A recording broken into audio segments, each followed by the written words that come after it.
Part 1, Marvin Gaye. A father kills his son, jealousy, violence, and a lifetime of hatred. Marvin Gaye was the voice that taught the world how to love, how to ache, and how to question injustice. His music spoke of peace, spiritual longing, and social conscience. On stage, he embodied tenderness and empathy. In the studio, he transformed pain into something sacred. But behind the public image of harmony and grace was a private life ruled by fear, where love never lived and violence shaped every breath from childhood to death. The house Marvin grew up in was not a sanctuary. It was a place governed by intimidation. His father, Marvin Gaye Sr., was a self-proclaimed preacher who demanded obedience and perfection, enforcing both with his fists. Punishment came quickly and often, for mistakes that barely existed. The beatings did more than injure the body. They dismantled confidence and taught silence. Marvin learned early to retreat inward, to survive by disappearing, and to use music as the only place where he could feel safe. Marvin Gaye Sr. lived a life split in two. In public, he spoke of morality and discipline. In private, he carried secrets that filled him with shame and rage. That unresolved self-hatred turned outward, finding its target in his son. When Marvin's talent began to emerge, it did not inspire pride. It ignited resentment. Each sign of success felt like a threat. The father repeatedly told the boy his voice meant nothing, that he would never become anyone of value. Marvin proved him wrong in every possible way. He became a global icon, celebrated and admired. Yet success did not soften the relationship. It sharpened it. The more Marvin rose, the smaller his father felt. In an effort to separate himself, Marvin altered his own name, trying to place distance between who he was and where he came from. But emotional escape was impossible. The past stayed embedded in his nervous system, waiting. At the height of his career, Marvin began to unravel. Depression set in deeply. Paranoia followed. Cocaine became a constant companion. The man who sang about mercy and healing was breaking apart quietly. Convinced he was being watched and hunted, exhausted by fame and fear, Marvin made a decision that would seal his fate. He returned to his parents' home, saying he wanted to care for his recovering mother. The house became a pressure chamber, filled with old wounds and unresolved hatred. Arguments were constant. His father, physically weaker with age, remained vicious in spirit. Marvin, burdened by decades of abuse and fueled by drugs, no longer absorbed the attacks in silence. Voices rose. Threats resurfaced. Everyone in the house sensed something irreversible approaching. In a cruel irony, Marvin placed the weapon of his own death into his father's hands. Months earlier, he had given him a gun as a Christmas gift, believing it would offer protection against burglars. No one imagined it would be used against the son who bought it. The final day began with something trivial. A missing insurance document. The father exploded, shouting at Marvin's mother. From his bedroom, Marvin yelled for him to stop. When the shouting continued, he intervened. The argument escalated into physical confrontation. Marvin shoved and kicked his father, a last act of resistance from a man who had been terrorized since childhood. His mother separated them. Marvin returned to his room, sat on his bed, and believed the conflict was over. It was not. Marvin Gaye Sr. walked down the hallway holding the gun his son had given him. He entered the bedroom without a word. The first shot struck Marvin in the chest, piercing his heart. As Marvin lay dying, his father stepped closer and fired again at close range. It was not an accident. It was an execution. Police arrived to find Marvin Gaye dead on his bedroom floor. His father sat calmly outside.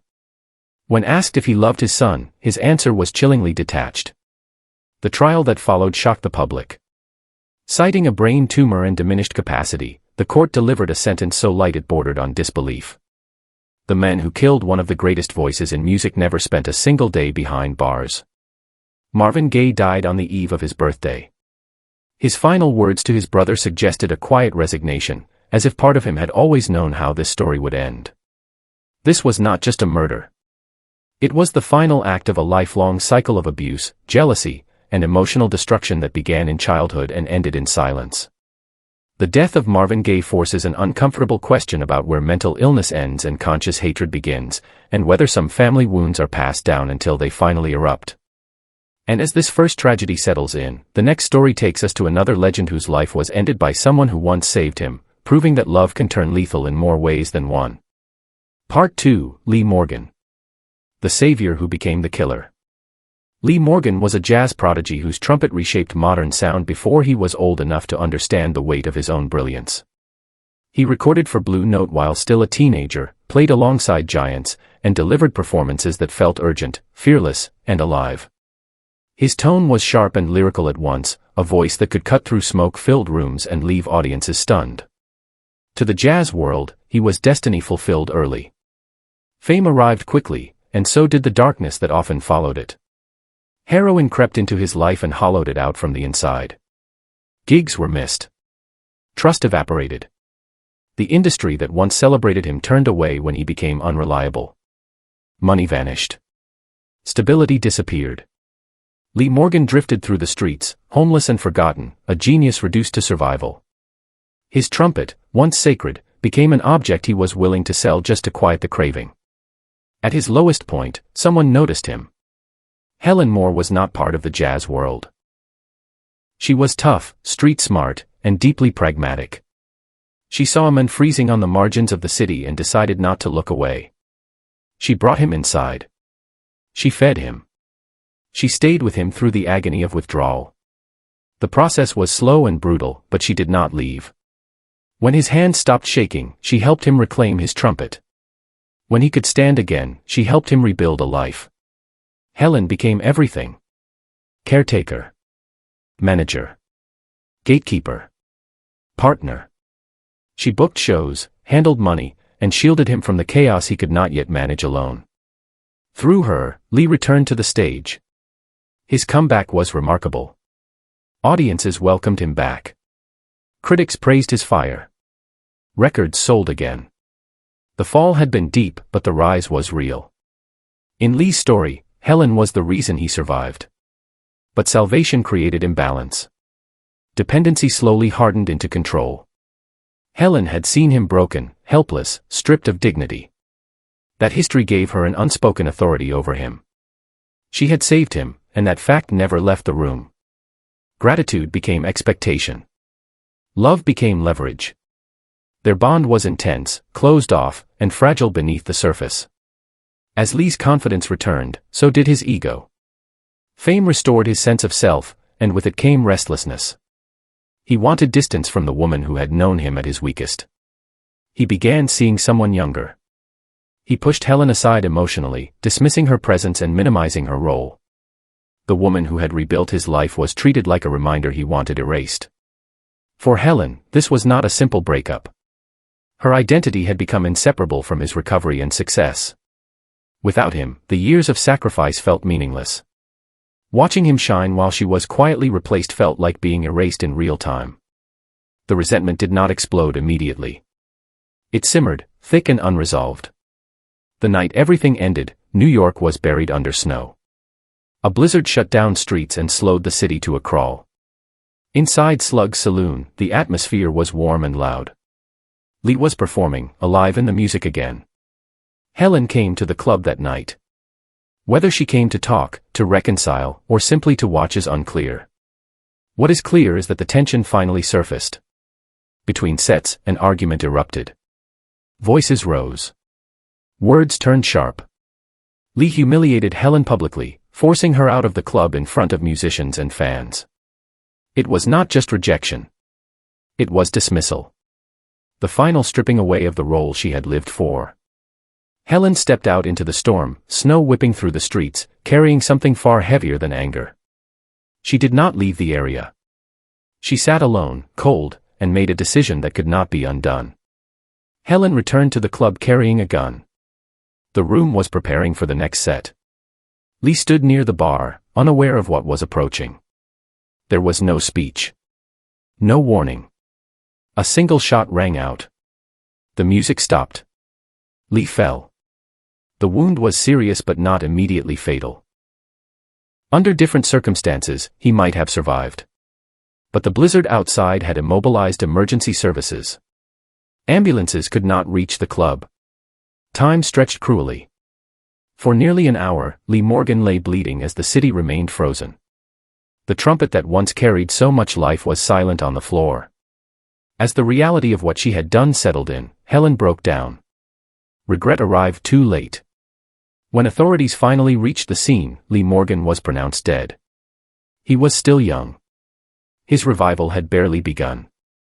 Helen Moore was arrested. Her case moved slowly through the system. She was eventually deemed mentally unfit to stand trial for a significant period and spent time in a hospital before serving a short sentence. She lived the rest of her life away from the public eye, defined by one irreversible moment. When she died years later, she took her full truth with her. Lee Morgan's death remains one of the most painful ironies in jazz history. A man rescued from addiction and decay only to be killed by the person who saved him. It exposes the danger hidden inside unbalanced devotion, where gratitude becomes ownership and love becomes entitlement. It forces a question that lingers uncomfortably long after the music stops.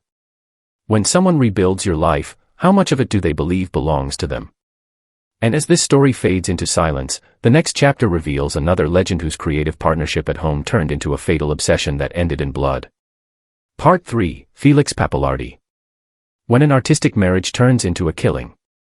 Felix Pappalardi stood at the center of a musical revolution. As a producer, composer, and musician, he helped shape the sound of modern rock.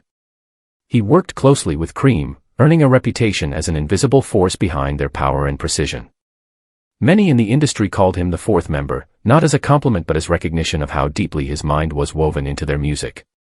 Later, with his own band Mountain, his bass lines and voice carried a weight that felt both classical and explosive. At the center of Felix's life was Gaye Collins. She was not a background figure. She was his wife, his collaborator, and his intellectual equal. She wrote lyrics for major songs, contributed visual art, and helped craft the aesthetic that surrounded his work. To outsiders, they looked like a formidable creative partnership. Two artists building something larger than themselves. But inside that partnership, power did not sit evenly. Their marriage blurred every boundary.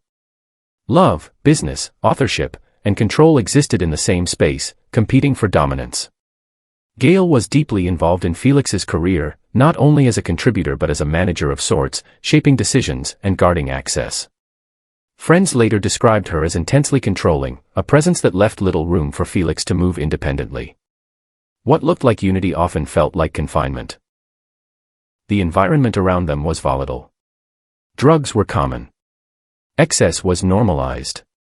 Their relationship operated under the idea of openness, but openness did not eliminate jealousy. It only disguised it. Affairs were tolerated until they were not. Trust eroded quietly while resentment gathered strength. Over time, Felix began to pull away. He grew close to a younger woman and, unlike previous entanglements, this one mattered. It represented a future outside the structure he had lived in for years. He spoke about leaving. He spoke about ending both the marriage and the professional partnership that defined his adult life. For Gaye, this was not simply abandonment. It was annihilation of identity. Months before everything ended, Felix bought Gaye a small handgun. He framed it as a practical gift, something to help her feel safe in the city. The gesture carried no sense of danger to him. In retrospect, it became impossible to separate intention from consequence. The night of the killing took place in their Manhattan apartment. Tension had been building for weeks. Arguments had become sharper, more frequent, and more final in tone. That evening, words escalated into something heavier. What exactly was said remains disputed. What is known is that the confrontation ended with a single gunshot. The bullet struck Felix in the neck, severing a vital artery. He collapsed and died in his own home, surrounded by the life he had built. The music stopped instantly. One of the architects of hard rock was gone in a moment that left no room for correction. Gaye called authorities and claimed the shooting was an accident. She said Felix had been showing her how to use the gun and that it discharged unexpectedly. The explanation leaned on familiarity and confusion, suggesting a tragic mistake rather than intent. At first glance, it offered a simple ending to a complex relationship. The physical evidence told a more complicated story. Investigators noted inconsistencies between the account and the scene. The angle of the shot raised questions. The state of the marriage mattered. Felix had been planning to leave. Motive hovered uncomfortably close. The idea of an accident felt insufficient to many who examined the details. The case moved to trial and drew intense attention. The courtroom became a place where art, ego, and violence collided. Prosecutors argued that jealousy and loss of control had driven the act. They portrayed Gaye as a woman who could not accept being left behind after years of dominance. The defense held firm to the narrative of negligence, insisting there was no intention to harm. The verdict shocked much of the music world. Gaye was acquitted of the most serious charge and convicted instead on a lesser count related to negligence. The sentence that followed felt painfully light to those who believed a deliberate act had been disguised as misfortune. The gap between what the law decided and what many felt in their gut never closed. After serving a brief term, Gaye disappeared from public life. She withdrew completely, living quietly and avoiding attention. Rumors followed her for years. Stories of isolation, strange health treatments, and self-imposed exile circulated without confirmation. When she died decades later, far from the world she once influenced, she left behind no confession and no clarity. Felix Pappalardi's legacy endures through records that still thunder across speakers. His influence remains embedded in the foundations of rock music. Yet his story carries an unresolved weight.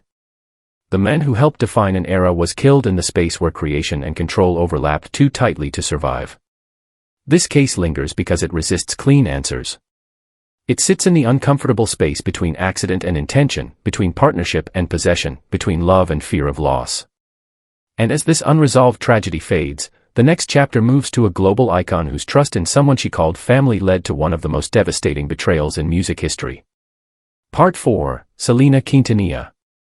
The woman she trusted like a mother became her killer. Selena Quintanilla stood at the edge of something historic. She was more than a popular singer. She was a cultural bridge, a symbol of possibility, a young woman carrying an entire community with her as she prepared to cross into a global spotlight. Her smile, her voice, and her confidence made her feel untouchable. An English-language album was coming. The future looked limitless. Nothing in her world suggested that the greatest danger would come from inside her own circle. Yolanda Saldivar entered Selena's life as a fan. She was persistent, attentive, and eager to help. What began as admiration slowly turned into access. Yolanda worked her way closer, first through a fan club, then into business operations, and eventually into Selena's daily life. She was trusted not only with schedules and logistics but with emotions. Selena treated her with warmth and familiarity, referring to her as a maternal presence rather than an employee. That trust came with power. Yolanda was given access to financial accounts, merchandise operations, and internal records. She controlled information. She controlled communication. She positioned herself as indispensable. To Selena and her family, Yolanda appeared loyal, protective, and committed. To outsiders, she was everywhere. To Yolanda herself, this proximity became identity. Cracks appeared quietly. Fans complained about missing merchandise. Numbers did not add up. Receipts failed to match deposits. When the family looked closer, the picture became clear. Money had been taken. Not by accident. Not once. Repeatedly. The betrayal was financial, but it cut much deeper than money. The confrontation was direct. Yolanda was questioned. The evidence was undeniable. She was dismissed from her roles and told to return documents she still held. For most people, that would have been the end. For Yolanda, it was the beginning of obsession turning dangerous. Losing Selena meant losing status, purpose, and the role she had built her entire life around. She stalled. She lied. She claimed victimhood. She used emotional manipulation to keep Selena engaged. Despite warnings from her family, Selena believed the situation could be resolved calmly. She agreed to meet Yolanda one last time to recover missing paperwork. It was an act of kindness rooted in trust. It was also a fatal miscalculation. The meeting took place at a motel. A neutral space. A quiet room. What happened inside was the collision of denial and reality. Selena asked for the documents. Yolanda avoided the request. The conversation circled. When Selena finally understood that nothing would be returned and turned to leave, the illusion shattered. A single gunshot echoed in the room. Selena was struck from behind. The injury was catastrophic. Yet she did not collapse immediately. Adrenaline carried her forward. She ran from the room into the hallway, then into the lobby, leaving a trail of blood behind her. People rushed to help. In those final moments, Selena did something that ensured the truth would not be buried. She named her attacker. As staff called for help, Yolanda retreated to her vehicle outside.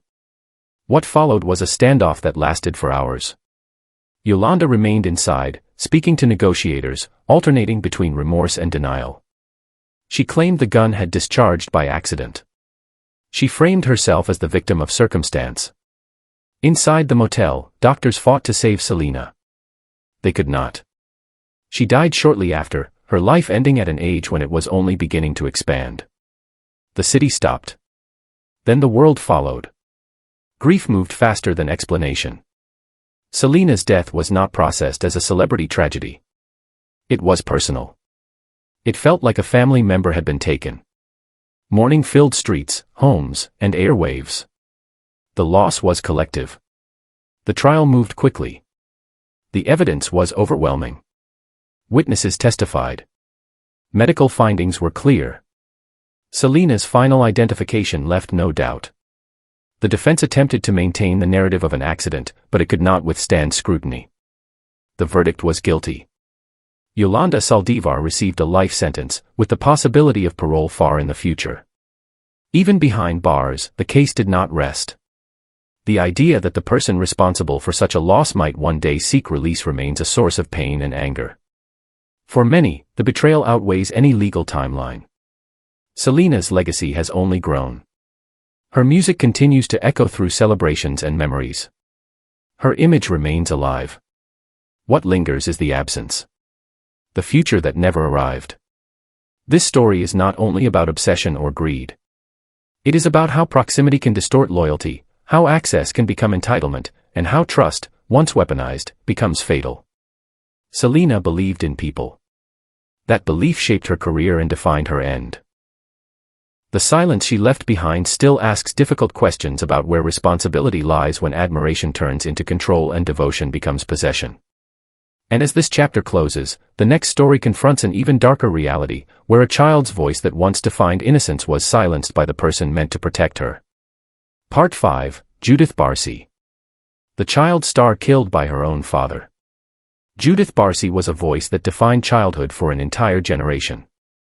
Long before most children learned how to read, her voice was already living inside movie theaters and living rooms. It was bright, hopeful, and unmistakable. Audiences recognized her as the heart behind animated characters whose innocence felt real because it was real. She did not act like a child. She was one. Success arrived early and intensely. Judith worked constantly. Recording sessions, auditions, studio days, voice work that paid more than many adults would ever earn. Her income lifted her family out of financial insecurity and placed them into a comfortable life in Los Angeles. To the outside world, this looked like a miracle story. A talented child supporting her parents. A family rescued by opportunity. Inside the home, that success planted something darker.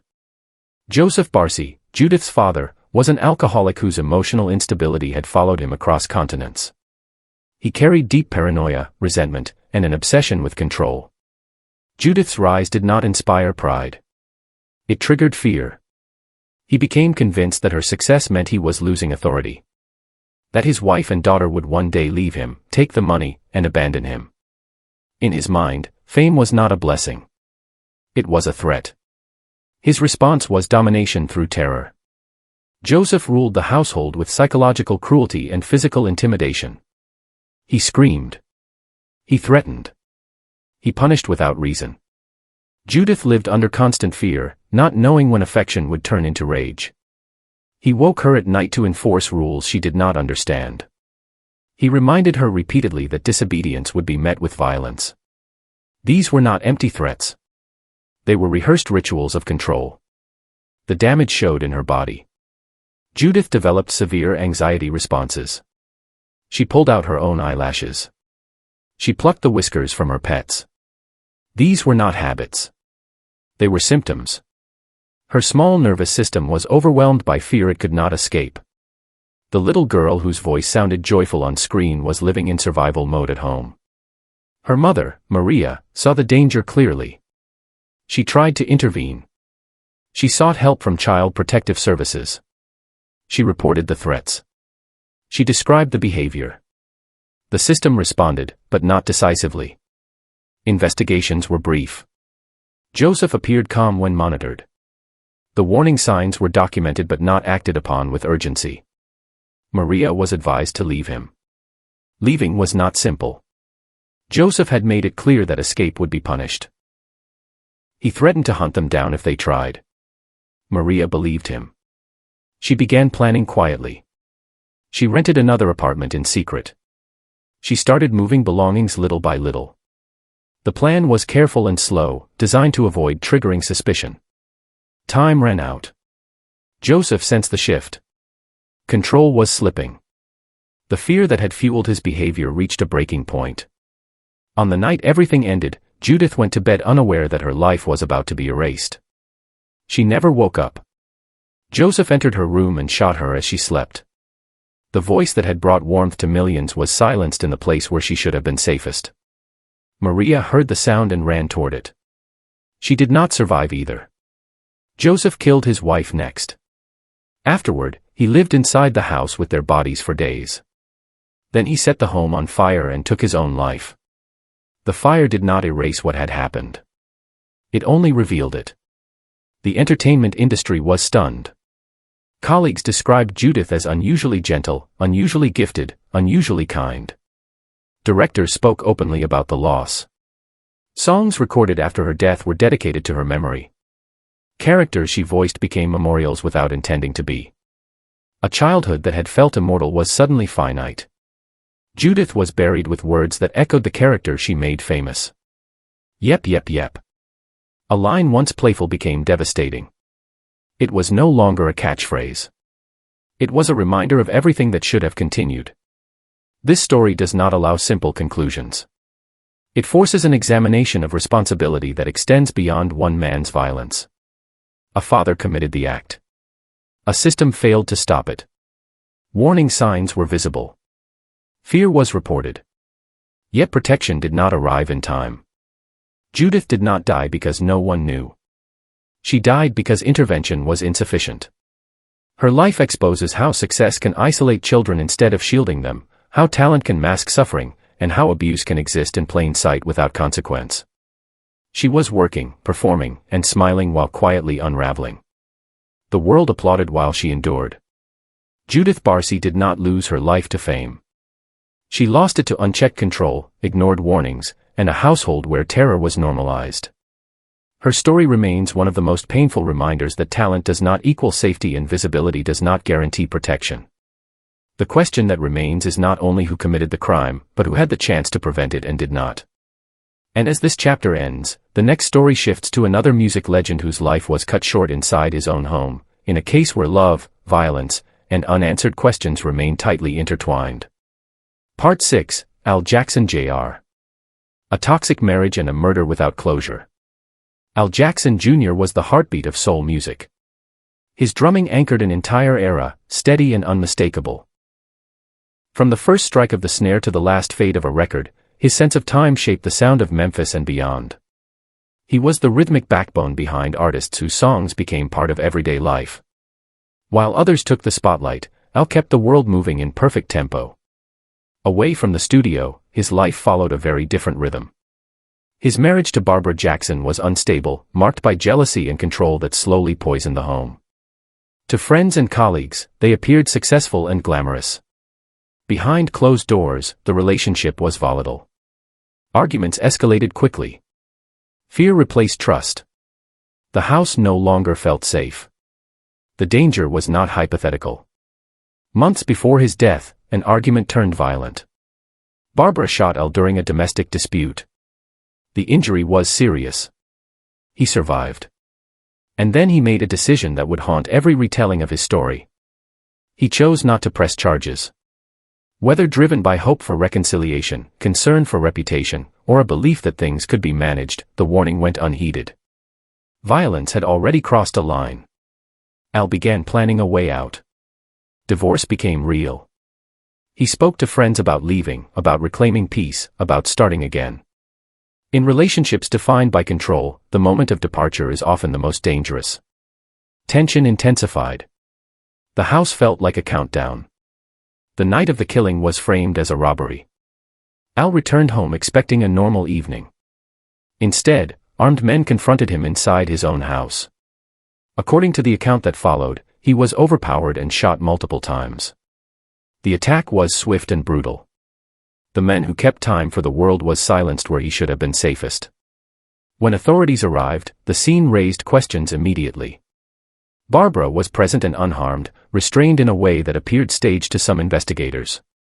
The violence inflicted on Al was extreme, focused, and personal. Valuables remained largely untouched.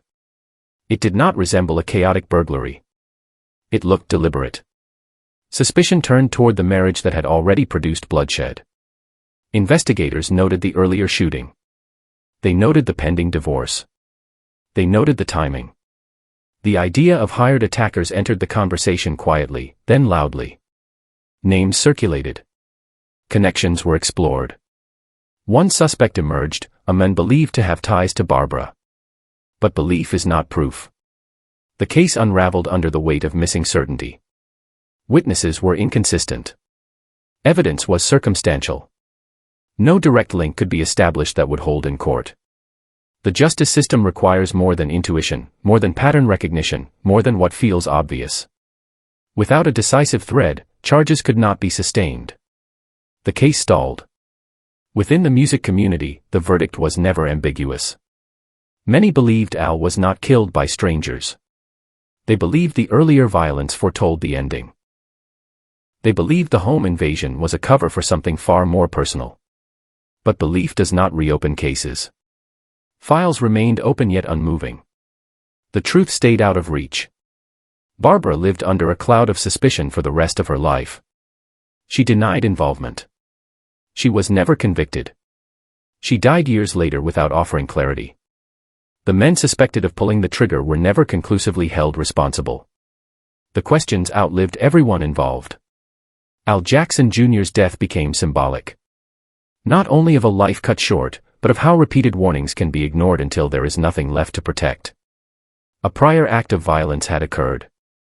It was known. It was survived. And it was dismissed.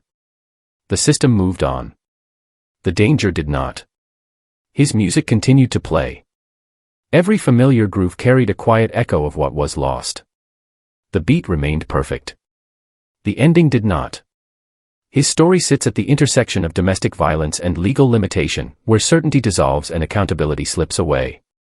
This case refuses closure because it forces an uncomfortable reflection on what happens when harm is minimized and patterns are explained away. It asks whether the most critical moment was not the night of the killing, but the earlier moment when violence first surfaced and consequences never followed. What lingers is not only who pulled the trigger, but how many opportunities existed to stop the countdown before it reached zero.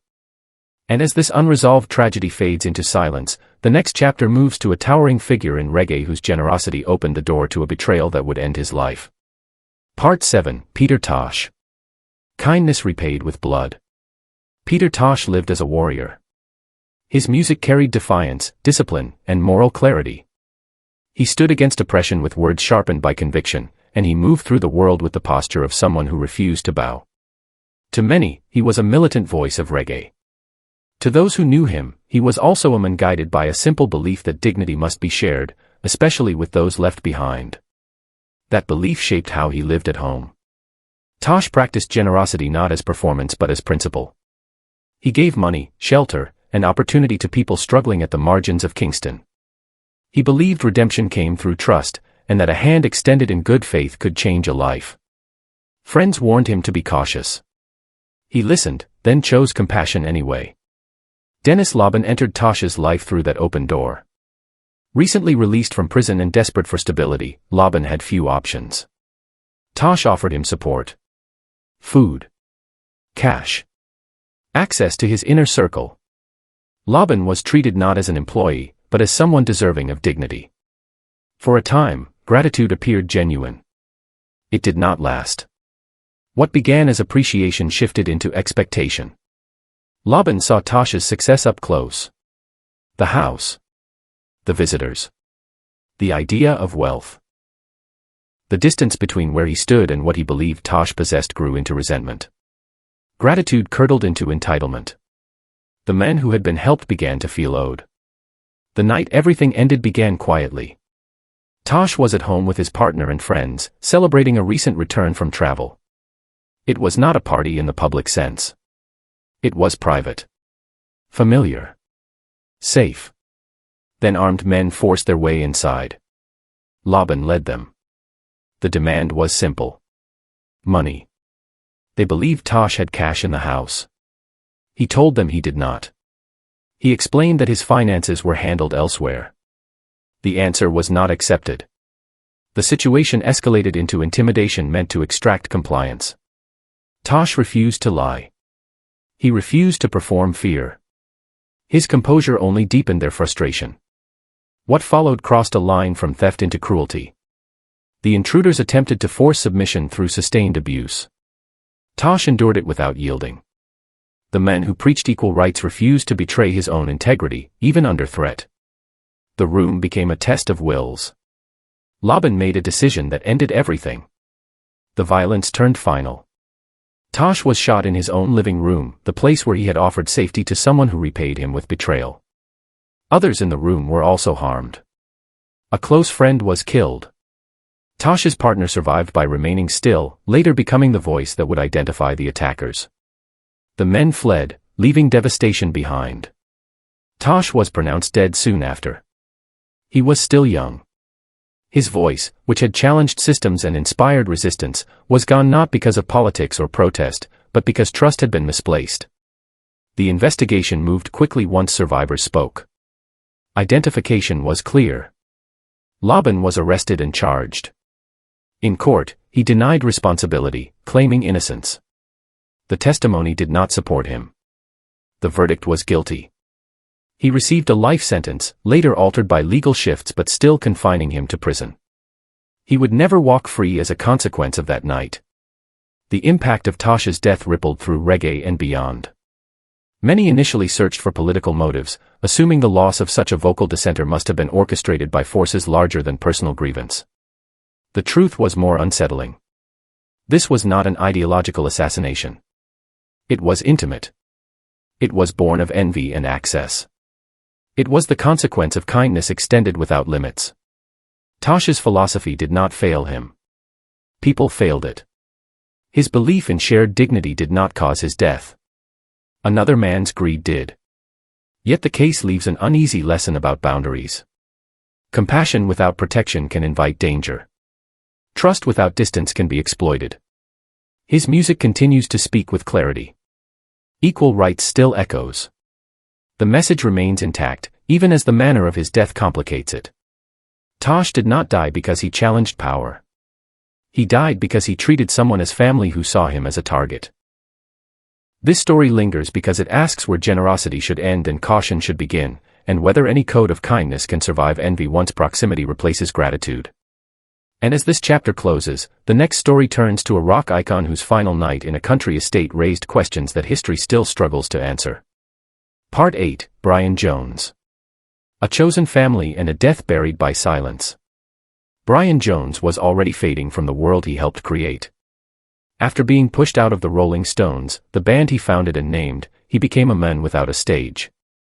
Addiction, isolation, and humiliation followed him closely. The creative force that once defined an era was now treated as a liability. His confidence fractured. His identity unraveled. What remained was a young man retreating from the spotlight, trying to survive the aftermath of rejection. He withdrew to Cochford Farm, a secluded country estate once owned by a beloved children's author. On the surface, it looked like a peaceful refuge. In reality, it became a place of instability. Brian filled the house with people who were not quite friends and not quite employees. Lovers drifted in and out. Workers stayed longer than their roles required. Boundaries dissolved. Family, in this setting, was not defined by blood but by proximity and dependence. Among those living there was Frank Thorogood. He arrived as a builder, hired to renovate the property. Over time, his role expanded. He stayed on site. He ate with Brian. He argued with him. He became part of the household, not as a guest but as a presence that could not be ignored. The relationship was unequal and tense. Brian was wealthy, erratic, and emotionally fragile. Thorogood was rough, resentful, and increasingly hostile. Money became the fault line. Thorogood believed he was underpaid and disrespected. Brian believed he was being exploited. Alcohol fueled every disagreement. Arguments escalated from words into threats. Those who visited the house sensed the hostility. The atmosphere felt charged, unstable, waiting for something to snap. The final night arrived during a heat wave. Brian decided to swim in the pool late in the evening. Others were present earlier, drinking and talking, but they eventually went inside. Brian remained outside with Thorogood. What happened next was never clearly recorded. What followed was confusion and silence. Brian Jones was found motionless at the bottom of the pool. Attempts to revive him failed. He was dead before help could change anything. Authorities ruled the death an accident. Misadventure. Alcohol and substances were blamed. The file closed quickly. A troubled rock star drowning in his own excess fit the narrative comfortably. Many details did not fit. Brian was known to be a strong swimmer. The tension in the house had been escalating. Thorogood's behavior that night appeared erratic. Witness accounts were inconsistent. No thorough investigation followed. The moment passed, and history accepted the explanation it was given. Years later, another version surfaced. According to those close to the band, Thorogood confessed on his deathbed. He reportedly admitted that an argument in the pool turned physical. That he lost control. That he held Brian under the water until he stopped struggling. The confession came too late. The man was already dying. There would be no charges. No trial. No resolution. When authorities revisited the case decades later, the result was predictable. The suspect was dead. Evidence was gone. Time had erased the possibility of accountability. The case remained officially closed, still labeled an accident, even as doubt hardened into conviction among those who had known Brian personally. Brian Jones became part of the 27 Club, grouped with artists who burned out early. His story was framed as self-destruction. Addiction. Excess. Fragility. The possibility that he was killed by someone living under his roof complicates that myth. It suggests he did not simply fade away. He was extinguished. Cochford Farm was not a sanctuary. It was a trap created by blurred lines and unchecked access. The chosen family Brian surrounded himself with offered no protection. It exposed him. In that house, loyalty was fragile, resentment was constant, and power shifted unpredictably. His death forces a re-examination of how fame isolates and how dependency invites danger. Brian Jones did not die surrounded by strangers. He died among people who shared his space, his resources, and his decline. Family, without blood or boundaries, became the environment that swallowed him. The unanswered questions linger because they point to something more unsettling than tragedy. They suggest convenience. A rushed conclusion. A story accepted because it was easier than confrontation. Brian Jones remains frozen in time, not only by age, but by a narrative that may never fully reflect what happened that night. What remains unresolved is not just how he died, but how quickly the truth was buried when the explanation fit too neatly. And as this shadowed story fades, the next chapter moves to the world of hip-hop, where brotherhood and ego collide in a moment of violence that ends a rising star's life. Part 9, Slim Duncan. Street family and a fatal ego. Slim Duncan was not just a rapper in Brick Squad. He was its backbone. Tall, charismatic, and respected, he carried authority without needing to demand it. In a culture where loyalty mattered as much as talent, Slim was trusted. He showed up. He mediated conflicts. He believed in the idea that the crew was family, bound by shared struggle rather than blood. Hip-hop culture often replaces traditional family structures with brotherhoods built in studios, cars, and late-night sessions. Respect becomes currency. Reputation becomes armor. In that environment, small slights are rarely small. Pride is defended aggressively because vulnerability is seen as weakness. Slim understood that world, but he also believed it could be navigated without crossing irreversible lines. Young Vito was part of that same circle. He was not an outsider. He recorded in the same rooms, shared the same spaces, and benefited from the same network. The relationship was informal but real. In Brick Squad terms, he was family. That made what followed harder to comprehend. The conflict did not begin with money or fame. It began with something trivial. A moment of disrespect perceived where none was intended.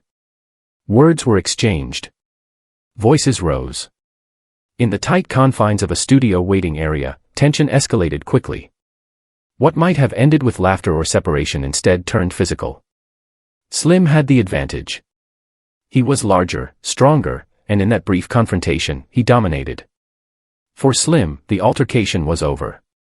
In street culture, a fight settled the issue. For young Vito, it did not. Being overpowered in front of others carried a different weight.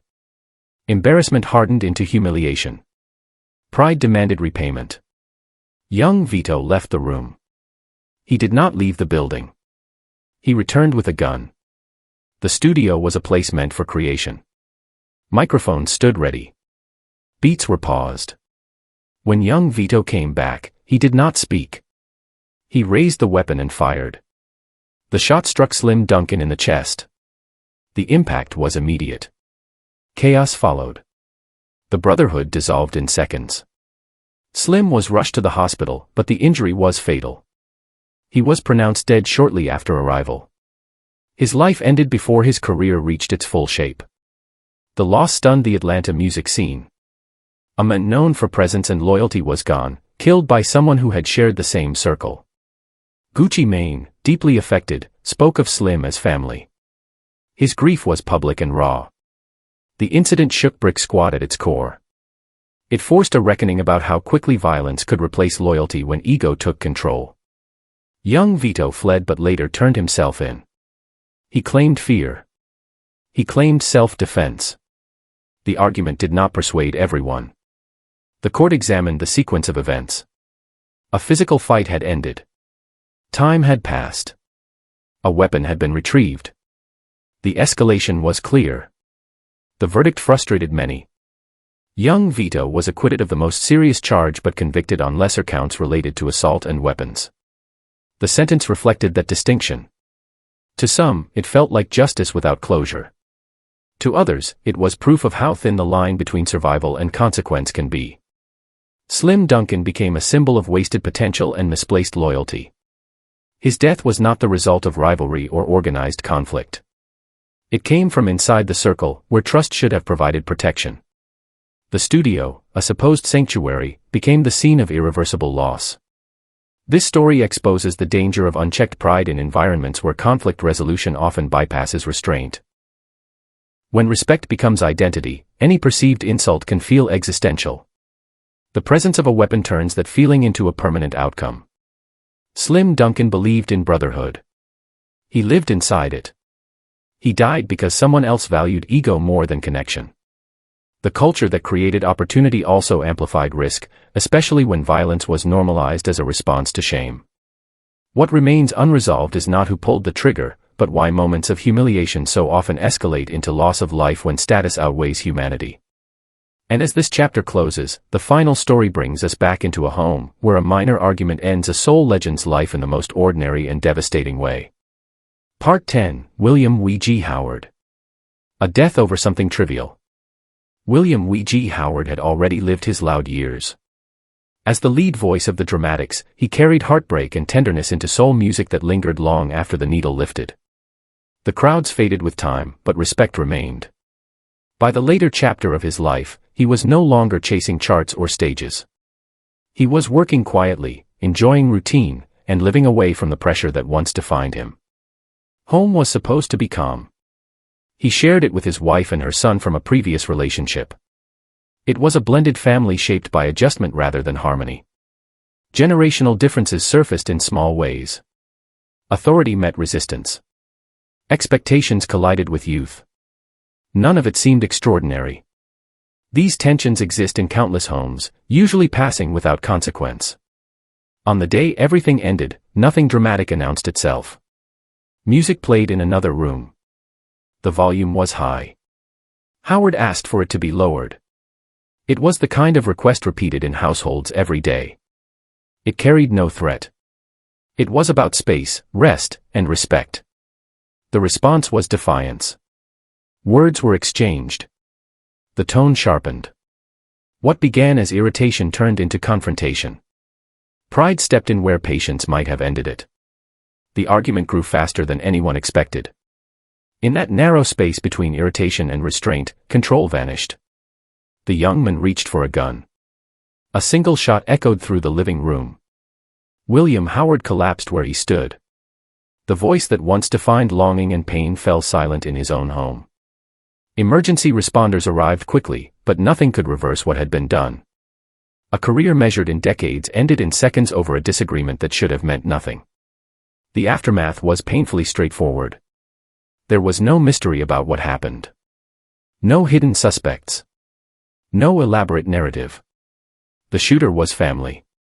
The location was home. The motive was impulse. The court proceedings reflected that clarity. The conviction came. The sentence followed. A young life was confined. A legend was gone. For the music community, the shock lay in the simplicity. There was no conspiracy, no rivalry, no public feud. This was not a story of fame attracting danger from outside. It was a reminder that proximity can be more dangerous than distance. That ordinary conflict can become irreversible when violence is within reach. William Howard's death closed a circle that had appeared throughout these stories. The most dangerous place was not the street, the stage, or the spotlight. It was the living room. The people closest held the greatest power to harm. In this case, that power was exercised without foresight and without mercy. His legacy remains in recordings that still play softly in the background of everyday life. Songs about love and vulnerability now carry an added weight. They were sung by a man who did not survive the smallest fracture of domestic peace. This final story strips away myth and leaves only a stark truth. Violence does not always arrive dressed as chaos. Sometimes it enters quietly, disguised as routine, waiting for a moment too small to justify what follows. What stays with the listener is not only how easily the line was crossed, but how familiar the setting feels.